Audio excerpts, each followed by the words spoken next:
자, 오늘은 3차 점립 작업 하고 있는데 특이한 케이스에 뭐가 있어가지고 보여드리도록 하겠습니다. 이것도 알아놓으시면 좋은데 어느 게 본인인지 모를 정도로 두껍게 나온 애들이 있습니다. 애가거든요. 근데 이런 거 괜히 건들면은 잘못하면 죽으니까 그냥 두 개 다 길러가지고 키우시는 게 낫습니다. 이 앞에는 애가인데 잘라내면은 상처가 너무 커서 잘못하면 죽기 때문에 지금 꽃대도 나온 상황이니까 그냥 길러가지고 하시는 게 훨씬 좋을 것 같습니다. 대체적으로 보면 다 이렇게 나와야 되는데 꽃대 하나에 속잎이 이렇게 전개되는 게 좋은데 가끔가다 이렇게 분해가 된 것들이 있거든요. 그것들은 그냥 어쩔 수 없으니까 그냥 길렀다가 다음에 뭐 꽃대 두 개 나오면 더 좋은 거고요. 안 되면은 근데 여기서는 이제 이 상황에서 어쩔 수가 없어요. 이게 너무 커가지고 쪼개면은 보시면은 정확히 다시 한번 보여드릴게요. 이렇게 보내되면 그 전에 자르기도 뭐해요. 그러니까 이런 건 그냥 기르십시오. 저희도 어제 이중을 쳤습니다. 이중에 대해서 잠깐 말씀드리자면은 이중을 매년 갈아야 된다고 생각하는 게 저희들의 생각인데 개중에 이중이 별 문제가 없겠지 하면서 1년 이상 쓰시는 분들도 계십니다. 근데 그러면은 득보다 실이 훨씬 많습니다. 이중 한동 비닐이 좀 비싼 걸로 해도 한 40만원 정도 하거든요. 그러면 세 동 치면 저 같은 거 한 120만원 정도 드는 것 같네요. 근데 1월달, 2월달 아니면 지금 같은 경우도 환기 잘못 시켜가지고 꽃 피어있는 상황에서 잿빛 곰팡이를 맞으면은 한 돈 1,000만원 이상씩 날아간다고 생각하시면 됩니다.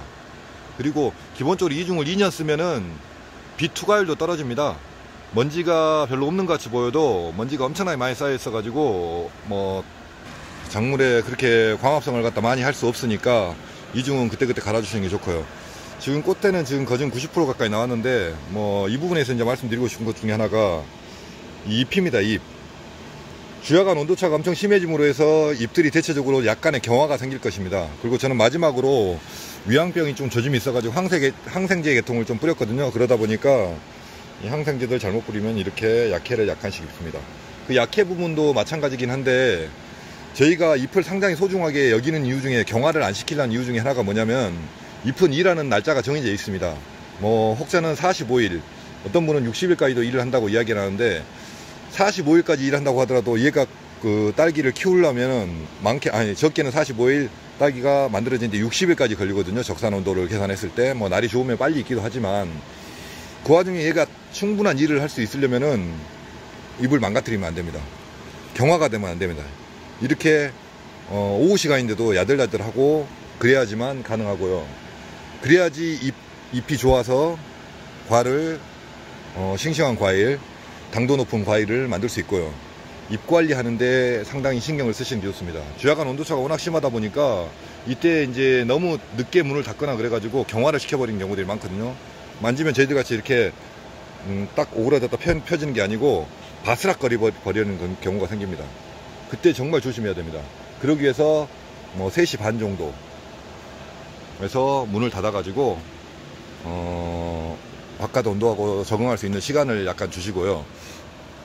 그리고 이제 꽃대가 출래가 돼가지고 이제 서서히 피기 시작할 때 이제 벌이 들어올 준비를 해야 되는데 벌통 입구는 항상 해가 뜨는 쪽 동쪽을 바라보게 하는 게 좋습니다. 그래야지 애들이 해가 뜨는 시기에 맞춰서 출근을 하지, 만약에 반대쪽으로 놓으면 해가 좀 늦게 뜬다고 생각해서 애들이 출근이 늦어져서 수정하는 게 좀 늦어집니다. 저도 이제 이번 주 토요일 날 그 벌을 집어올 거고요. 이제 내일이네요. 내일 벌을 집어올 거고, 벌 양봉하시는 분이 저한테 이제 전해주신 건데, 첫날 집어넣게 되면은 벌통을 열어놓고 앞 입구 쪽에 소금물 있죠. 소금물이 1.5리터 PT에 티스푼 한 스푼 정도를 집어넣어 가지고 흔들어 가지고 소금물들을 반병 정도의 그 벌통 물 주는 거 있죠. 반병 정도를 줘 가지고 애들을 조금 미네랄이 있으니까 먹고 좀 진정도 시키고 애들한테 면역력도 약간 길러주고, 그렇게 해가지고 그 다음에 일주일 정도 지났을 때 설탕물을 줘서 하는 게 좋다고 이야기를 하더라고요. 그 정도 알고 계시면 좋을 것 같습니다.